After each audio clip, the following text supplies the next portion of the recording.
गणेश जी की जय हो, गणेश जी की जय हो। एक बुढ़िया थी, वो बहुत ही गरीबी और अंधी थी। उसके एक बेटा और बहू थी। वो बुढ़िया सदैव गणेश जी की पूजा किया करती थी। एक दिन गणेश जी प्रकट होकर उसे बुढ़िया से बोला, बुढ़िया माँ, तू जो चाहे सो मांग ले। बुढ़िया बोली, मुझसे तो मांगना नहीं आता, कैसे और क्या मांगूं। तब गणेश जी ने बोले, अपने बहू बेटे से पूछ कर मांग ले। तब बुढ़िया ने अपने बेटे से कहा, गणेश जी कहते हैं तू कुछ मांग ले, बताओ मैं क्या मांगूं। पुत्र ने कहा, माँ तू धन मांग ले। बहू से पूछा तो बहू ने कहा, नाती मांग लो।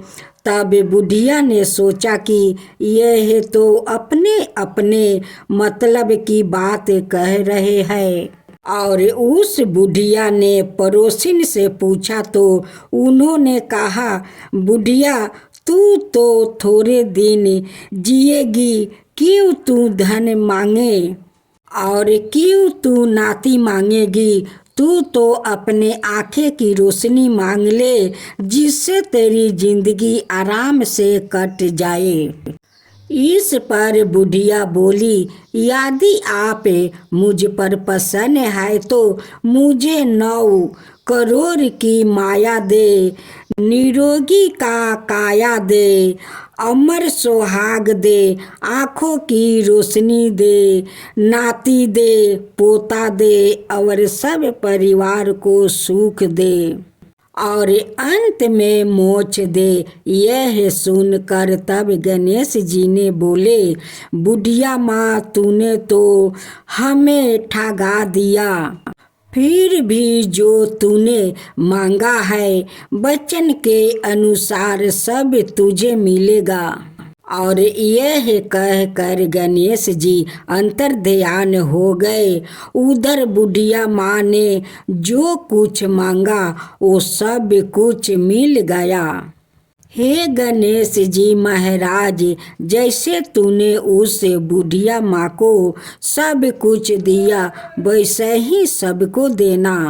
बहुत समय की बात है, एक बहुत ही भयंकर असुर का राजा था गाजामुख।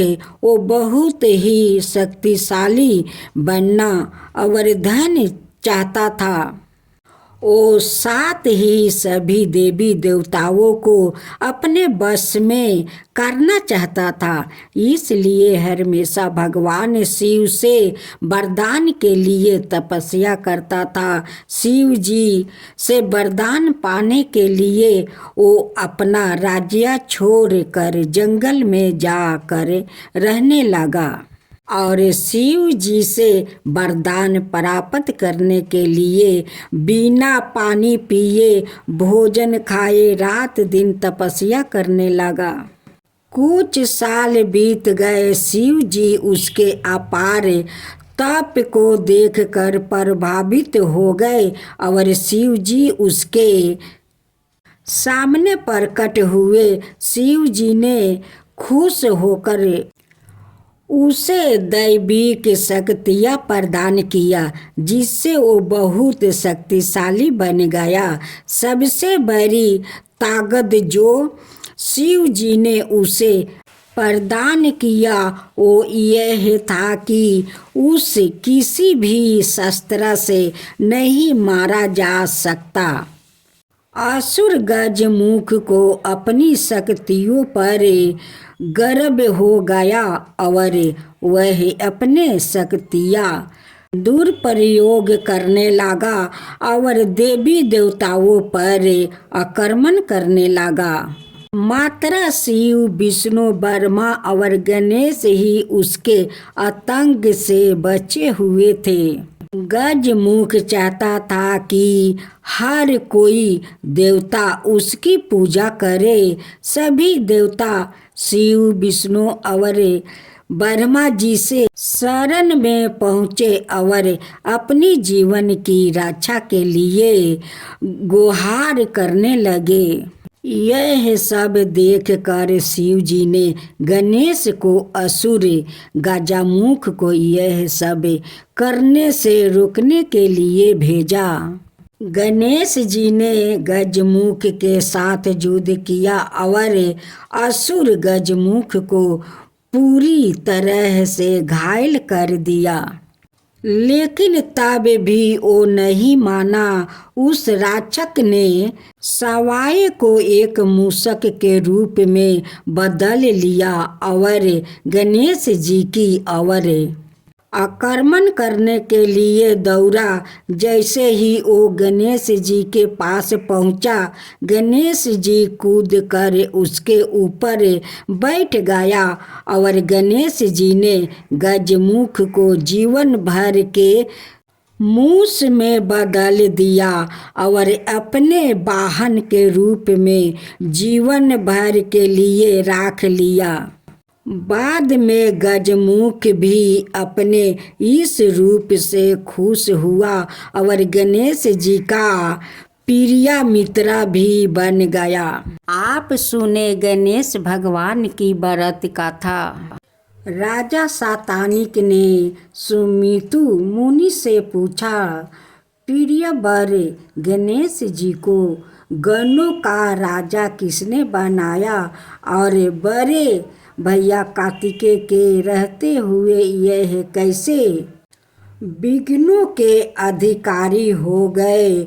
सुमितु मुनि ने कहा, राजा आपने बहुत अच्छी बात पूछी है, जिस कारण ये विघ्न कारक हुए हैं और जिन विघ्नों को करने से इस पद पर उनकी नियुक्ति हुई है, वो मैं कह रहा हूँ।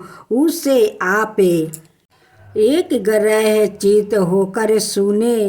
पहले कीर्तियोग में प्रजाओं की जब सृष्टि हुई तो बिना विघ्न बाधा के देखते ही देखते सब कार्य सिद्ध हो जाते थे। अंत में प्रजा को बहुत अहंकार हो गया। कैलेश रहित अहंकार से परिपूर्ण प्रजा को देखकर ब्रह्मा ने बहुत सोच विचार करके प्रजा समृद्धि के लिए विनायक को विनियोजित किया। अंत ब्रह्मा के प्रयास से भगवान शंकर ने गणेश को उत्पन्न किया और उन्होंने गणों का अधिपति बनाया। हे राजन, जो प्राणी गणेश की बिना पूजा किए ही कार्य आरंभ कर देता है, उनके मुझसे सुनिए। ओ व्याकृत सपने में अत्यंत गहरे जल में अपने को डूबते स्नान करते हुए यह केस मुराए देखता है। कासाय बस्तर से आच्छादित और हिस्सक व्यागिर्दी पशुओं पर अपने को चढ़ाता हुआ देखता है।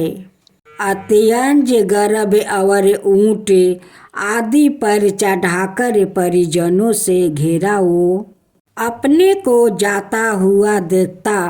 हीन जो मानव केकरा पर बैठकर अपने को जल की तरंगों के बीच गाया हुआ देखता है और पैदल चल रहे लोगों से घेर कर यमराज के लोक को जाता है और जाते हुए अपने को सपने में देखता है। वो खुद ही अत्यंत दुखी होता है। जो राजकुमार सपने में अपने चिता और आकृति को विकृति रूप में अब स्थित कारवीर के फूलों की माला से विभूषित देखता है वो उन भगवान। विघ्नेश के द्वारे विघ्न उत्पन्न कर देने के कारण पूर्व वंशानुगत प्राप्त रज्या को प्राप्त नहीं कर पाता। वैसे को व्यापार में लाभ नहीं प्राप्त होता है और कृषक को कृषि कार्य में पूरी सफलता नहीं मिलती। इसलिए राजन ऐसे अशुभ सपनों को देखने पर भगवान गणपति की प्रसन्नता के लिए विनायक शांति करना चाहिए। विनायक की जय हो, विनायक जी की जय हो।